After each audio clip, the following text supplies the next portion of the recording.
ये कहानी है बैगमैन नाम की एक ऐसे आदमी की जो है तो इंसानी लेकिन उसकी शक्ल भूत जैसी है। वो बच्चों को अगवा करता है और बैगमैन उसे इसलिए कहा गया है क्योंकि वो बच्चों को अगवा करने के बाद अपने बैग में जबरदस्ती ठोस कर भर देता है। जिस भी बच्चे के वो पीछे पड़ जाता है उसे फिर हासिल करके ही दम लेता है। तो इस कहानी में भी वो एक बच्चे के पीछे पड़ गया। अब क्या उसकी फैमिली बच्चे को बचा पाएगी या वो भी बैगमैन का शिकार हो जाएगा। तो फिल्म शुरू होती है और हम एक बाप और बेटी को देखते हैं जो एक जगह पर खेल रही। लड़की कुछ परेशान लग रही थी जो चीज उसके डैड ने नोटिस कर ली। वो कहते हैं बेटा क्या बात है, तुम कुछ परेशान लग रही हो। मैंने तुम्हारी माँ को भी बताया था कि हमारी बेटी को कोई टेंशन है, अगर कोई बात है तो हमें बता सकती हो। इस पर उसकी बेटी ज्यादा कुछ तो नहीं कहती, बस इतना कि मैं अपने पास्ट माजी को लेकर परेशान हूँ, पर मुझे उम्मीद है कि मैं धीरे धीरे ठीक हो जाऊंगी। उसके डैड कहते हैं अच्छा बेटा तुम गाड़ी के पास जाओ, मैं तुम्हारे लिए पिज्जा लेकर आता हूँ ताकि तुम्हारा मूड ठीक हो सके। लड़की जब गाड़ी के पास आई यहाँ लगी लाइट्स जलने बुझने लगती हैं,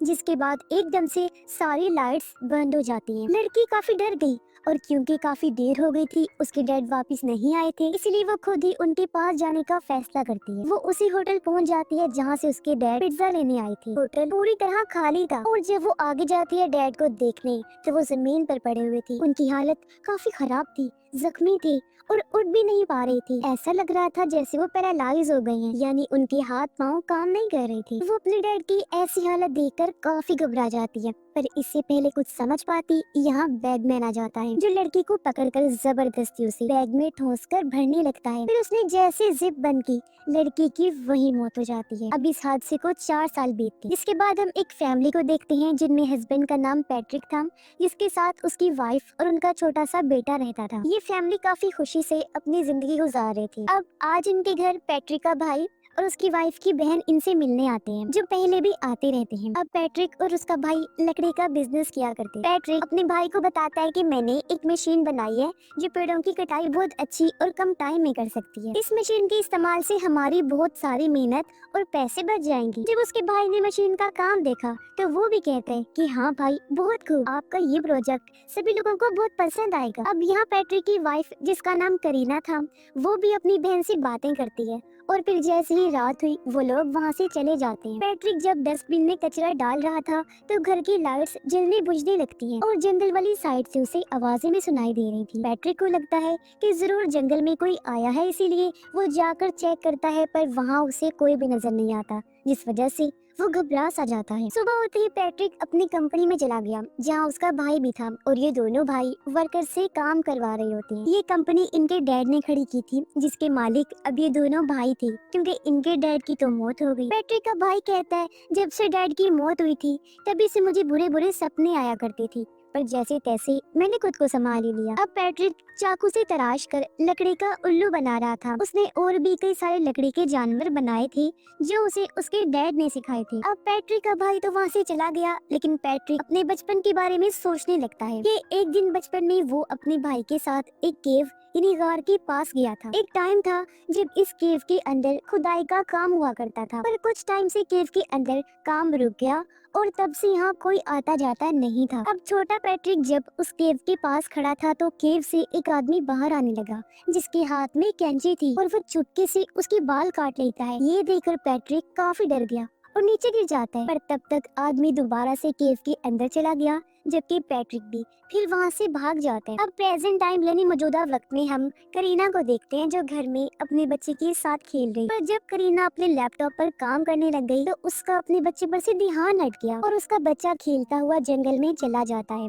वो असल में एक डॉल का पीछा करते हुए आगे बढ़ता जा रहा था। कुछ टाइम बाद जब करीना को अपने बच्चे का ख्याल आया तो उसे देखती है, पर जब वो उसे दिखाई नहीं दिया तो हर जगह वो उसे ढूंढने लगती है। काफी परेशान भी हो गई, पर बच्चा ना मिलने पर वो उसे जंगल में चेक करने गई। कुछ दूर जाने पर आखिर उसे अपना बच्चा मिल गया। इसे देखकर करीना की जान में जान आई। वो उसे उठाकर घर लाने लगती है, पर उसे अपनी गलती का एहसास भी हुआ कि मुझे इस तरह अपने बच्चे को अकेला नहीं छोड़ना चाहिए था। रात को जब पैट्रिक घर आया तो करीना उसे भी ये बात बताती है और जब भी दोनों बातें कर रही थी अचानक लाइट फिर से जलने बुझने लगती है जैसे पहले भी कर रही थी। अब ये देखकर पैट्रिक हैरान रह गया कि लाइट के साथ ऐसा क्यों होता है, और उसने इस चीज को नजरअंदाज कर दिया। फिर वो जाकर अपने लैपटॉप पर काम करने लगता है। वो चाकू से उल्लू को तराश रहा था जो वो इतने टाइम से बनाने की कोशिश कर रहा था। तभी उसके पास मेल आई कि बड़ी कंपनी उसे कर्जा देने के लिए तैयार नहीं है। इस बात से उसे गुस्सा आ गया और वो उस चाकू को टेबल पर मारकर तोड़ देते हैं, फिर उसे कचरे में फेंक देते हैं। पैट्रिक को अपने बेटे के कमरे से आवाज आई।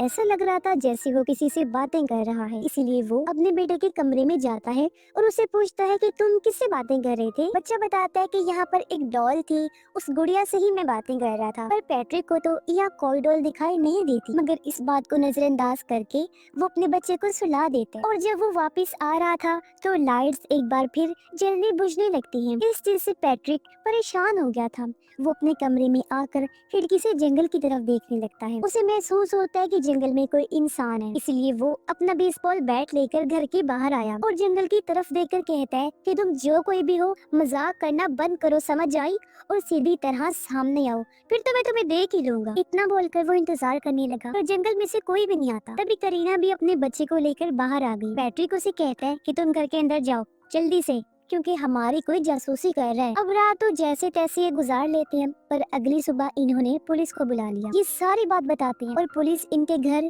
जंगल, हर जगह की छानबीन करती है, पर उन्हें कुछ भी अजीब नहीं मिलता। जब पुलिस छत पर चेक करने गई तो वहाँ लकड़ी के टुकड़े पड़े हुए थे। वो देखकर पैट्रिक कहता है, ये लकड़ी के टुकड़े यहाँ कैसे आए, जबकि इन्हें तो मैंने कचरे में फेंक दिया था। तब पुलिस ऑफिसर सबूत के तौर पर लकड़ी के टुकड़े अपने पास रख लेते हैं और पैट्रिक को अपना नंबर देते हुए कहते हैं कि तुम बस होशियार रहना और अगर कोई भी मसला बने तो हमें कॉल करके बुला लेना। फिर पैट्रिक एक बार फिर अपने काम पर लग जाता है। उसने जब कचरा चेक किया तो वहाँ उसे वही उल्लू मिलता है जो कि उसने बचपन में बनाया था, और उसे ये पता नहीं था कि बचपन वाला ये उल्लू मेरे पास में कैसे आया। इसीलिए वो इस बारे में अपनी वाइफ से पूछता है कि क्या ये उल्लू तुम लेकर आई हो। करीना कहती है, नहीं तो मैंने तो खुद पहली बार देखा है ये उल्लू। पैट्रिक को कुछ समझ नहीं आती। वो सोच में पड़ा होता है कि आखिर मेरे बचपन का खिलौना आज मेरे पास कैसे आ गया। साथ ही ये भी पता चलता है कि पैट्रिक ने जो चाकू तोड़कर कचरे में फेंक दिया था वो भी वहाँ से गायब था। अब करीना उसे कहती है कि हमारा बच्चा हर टाइम फ्लूट यानी बांसुरी बजाता रहता है, इस वजह से काम करने में मुझे मसला होता है। वो पैट्रिक को फ्लूट देते हुए कहती है कि तुम इसे छुपा कर रखो। तो वो फ्लूट को एक डब्बे पर रख देता है और खुद पैट्रिक अपने बच्चे के साथ खेलने लगा। और उसका बेटा नहाते हुए जिद करने लगा कि मुझे तो वही फ्लूट चाहिए। इसलिए पैट्रिक गोदाम में जाता है, क्योंकि फ्लूट उसने जिस डब्बे पर रखा था वो डब्बा अब गोदाम में रख दिया गया था। अब उसके जाने के बाद बच्चा अकेला था तो बैगमैन खिड़की खोलकर बाथरूम में आने लगा, पर पैट्रिक को भनक हो गई थी कि कोई गड़बड़ है, इसीलिए वो वापस अपने बच्चे के पास आ गया और उसे संभालता है। जहाँ करीना भी आ चुकी थी क्योंकि उसने भी अपने बच्चे की आवाज सुनी। उनका बेटा ठीक था, बस वो ये कहता है कि मैंने यहाँ एक डॉल को देखा। अब पैट्रिक परेशान था क्योंकि उसे फ्लूट नहीं मिली थी, हालांकि वो उसने डब्बे पर रखी थी। यहाँ तक कि पैट्रिक कचरे को भी चेक करता है कि शायद किसी ने उसे गलती से फेंक दिया होगा, पर फ्लूट तो कचरे से भी नहीं मिलती। जिसके बाद वो सोने अपने कमरे में चला गया। पर तभी उसके फोन में घर के अलार्म का मैसेज आया कि उसमें कोई गड़बड़ है, इसलिए पैट्रिक अलार्म चेक करने गया, पर वो तो बिल्कुल ठीक था, बस किसी ने उनके शेड का दरवाजा खोल दिया था। जब पैट्रिक शेड का दरवाजा बंद करने जाता है तो वो वहाँ एक डॉल को देखता है जिसने एक कैप भी पहनी हुई थी, और ये कैप बचपन में पैट्रिक भी पहना करता था, यानी कि ये उसकी बचपन की थी। अब ये देखकर तो पैट्रिक और घबरा गया क्योंकि अब तो उसकी बचपन की कैप भी यहाँ आ गई थी। वो जब घर के अंदर वापस आने लगा तो ये देखकर तो वो चौंक जाता है कि घर की सभी खिड़की और दरवाजे बंद है। वो बाहर ही रह गया, अपने ही घर के अंदर नहीं जा पाता। लेकिन जब उसने दरवाजे की खिड़की से झांक कर देखा तो अंदर बैगमैन आ गया था। पैट्रिक काफी घबरा जाता है। वो जल्दी से दरवाजे की खिड़की तोड़कर सबसे पहले दरवाजा खोलता है और जल्दी से अंदर आ जाता है। फौरन से अपनी वाइफ और बेटे के पास जाकर सबसे पहले उनकी जान बचाता है। पर जब उसने घर को चेक किया तो उसे कोई भी नहीं मिलता। लेकिन पैट्रिक काफी डरा होता है। वो अगले दिन पुलिस को बुला लेते हैं। पुलिस ऑफिसर उसे कहता है कि तुम्हें अपने घर के बाहर सीसीटीवी कैमरास लगवा लेने चाहिए। अच्छा ये बताओ, घर से क्या कोई चीज गायब भी हुई है? इस पर पैट्रिक कहता है कि हाँ, मेरे बेटे की फ्लूट जो अक्सर बजाया करता था। ऑफिसर उसे शांत करता है कि घबराओ नहीं, हम अब से तुम्हारे घर के आस पास ही रहेंगे। लेकिन पैट्रिक फिर भी परेशान होते हैं। उसे कुछ समझ नहीं आ रही थी कि आखिर हो क्या रहा है, क्यों मेरे लिए दिन ब दिन मसले बढ़ते जा रहे हैं। वो इस बारे में अपने भाई को भी बताते हैं और कहते हैं कि बचपन में जो मैंने उल्लू बनाया था वो आज मेरे पास आ चुका है, और जो कैप में हमेशा पहना करता था वो भी किसी ने लाकर रख दी है, पर मैं ये नहीं जानता कि ऐसा आखिर किसने किया। अब रात को जब पैट्रिक सो रहा था तो उसे बुरे बुरे सपने आने लगते हैं, जैसे बैगमैन उसे उसके बेटे को दूर कर रहा है। फिर पैट्रिक अपने बचपन के टाइम को याद करने लगता है कि जब एक दिन वो अपने डैड के साथ जा रहा था तो वो उसे उसी केव के पास लेकर आए और बताते हैं कि लोगों का कहना है कि इस केव के अंदर एक बैगमैन रहता है, लेकिन आज तक किसी ने उस बैगमैन को देखा नहीं है और वो बच्चों को अगवा करके ले जाता है। अब पैट्रिक उस टाइम क्योंकि छोटा था इसलिए अपने डैड को कहता है कि मैं जानता हूँ आप मुझे डरा रही हैं ना, ताकि मैं अच्छे से पढ़ाई कर सकूँ, अपने सारे काम कर सकूँ। इस पर उसके डैड कहते हैं नहीं बेटा, मैं डरा नहीं रहा, सच बता रहा हूँ। और बैगमैन उन्हीं बच्चों को पकड़कर अपने साथ लेकर जाता है जो अच्छे हों, सारा कहना मानते हो और अपने काम अच्छे से करते हो। तो मैं सच जानते हुए भी ऐसा क्यों चाहूंगा मेरी जान? बस मैं तो ये कहना चाह रहा था कि तुम भी एक अच्छे बच्चे हो तो बस संभल के रहना। अब पैट्रिक का ये ख्याल पूरा होते ही वो अपने घर में एक दिमागी डॉक्टर को बुलाते हैं जो पैट्रिक को चेक करके उन्हें बताती है कि पैट्रिक को बस नींद की कमी है, इसकी नींद पूरी नहीं होती जिस वजह से इसे अजीबोगरीब चीजें नजर आती हैं और कुछ ऐसी चीजें जो हकीकत में होती भी नहीं है। जैसे कि मुझे अपनी रिसर्च से पता चला है कि पैट्रिक को बचपन में भी अजीब सा आदमी दिखाई दिया करता था जिसे पैट्रिक ने अपने ड्राइंग्स में बनाया था, पर हकीकत में वो आदमी नहीं था क्योंकि उसे किसी ने भी नहीं देखा था। तो ये बस पैट्रिक की ख्याल है, इतना परेशान मत हो। फिर वो पैट्रिक को सलाह देती है कि अच्छी नींद लिया कर, लेकिन फिर भी अगर तुम्हें डर लगे तो एक बार अपना घर बदल कर देख लो। उसका ये आइडिया पैट्रिक और करीना को पसंद आया, इसलिए वो एक होटल में कुछ दिन रहने का फैसला करते और अपने बेटे को वो करीना की बहन के घर छोड़ देते हैं ताकि वो अपनी आंट के साथ कुछ दिन रहेगा तो उसका मूड अच्छा हो जाएगा। फिर पैट्रिक और करीना होटल में आ जाते हैं, दोनों बातें करने लगी। करीना उसे पूछती है कि तुम्हारे साथ बचपन में क्या हुआ था। तब पैट्रिक बताता है कि अपने डैड की बैगमैन वाली बात से मैं काफी डर गया था, इसलिए मेरे डैड फिर मेरे पास आए। उन्होंने मुझे एक चाकू देकर कहा कि बैगमैन तुम्हारे आस पास भी रह सकते हैं, तो अपनी हिफाजत के लिए इसे हमेशा अपने पास रखो, और अगर तुमने ये चाकू खो दिया तो बैगमैन फिर तुम्हें नहीं छोड़ेगा। और देखो आज वो चाकू मुझसे खो गया है। उधर हम करीना की बहन को देखते हैं, वो फोन पर किसी से बात कर रही थी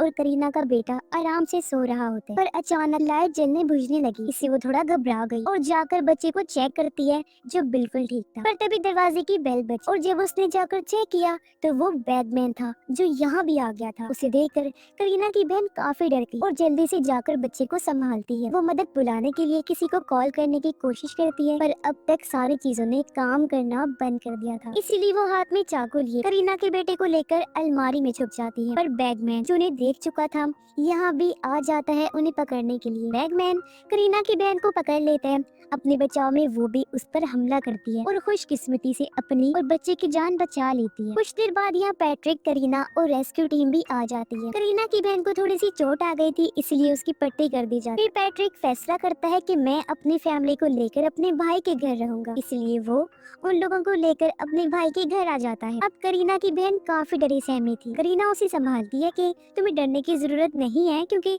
मैं तुम्हारे पास में ही हूँ। करीना की बहन बताती है कि वो आदमी बहुत अजीब और खतरनाक, और जब उसने मेरे फेस को पकड़ा तो मैं पैरालाइज हो गई थी, पर शुक्र है चाकू की मदद से मैंने हम दोनों का बचाव किया। उधर पैट्रिक के हाथ में बेसबॉल बैट था और सारी रात जागने का वो फैसला करता है ताकि अपने बच्चे की हिफाजत कर सके, क्योंकि अब तक वो समझ गया था कि बैगमैन उनके बेटे के पीछे ही पड़ा हुआ है। लेकिन करीना उसे समझाती है कि यहाँ कोई खतरे वाली बात नहीं है क्योंकि हम तुम्हारे भाई के घर हैं, वो भी घर पर है और बाहर पुलिस भी है, तो तुम बेफिक्र होकर आराम से सो जाओ। इसीलिए पैट्रिक भी लेट गया, उसकी आंख लग जाती है। कुछ मिनट के बाद जब उसने टैब पर चेक किया तो उसके बेटे के पास बैगमैन पहुंच चुका था। ये देख पैट्रिक डर गया, जल्दी से भागकर अपने बेटे के रूम में आता है, पर तब तक बैगमैन बच्चे को ले जा चुका था। पैट्रिक जब अपने भाई के कमरे में आया तो ये देखकर उसके होश उड़ गए थे कि उसके भाई और भाई की वाइफ की मौत हो गई है। वो जब बाहर आया तो तब और भी भयानक मंजर था क्योंकि पुलिस वालों को भी किसी ने मार दिया था, जो काम जाहिर है बैगमैन का ही था। उस अकेले ने ही इन सबको मार दिया। अब पैट्रिक बैगमैन को छोड़ने वाला नहीं था, उसे लगता है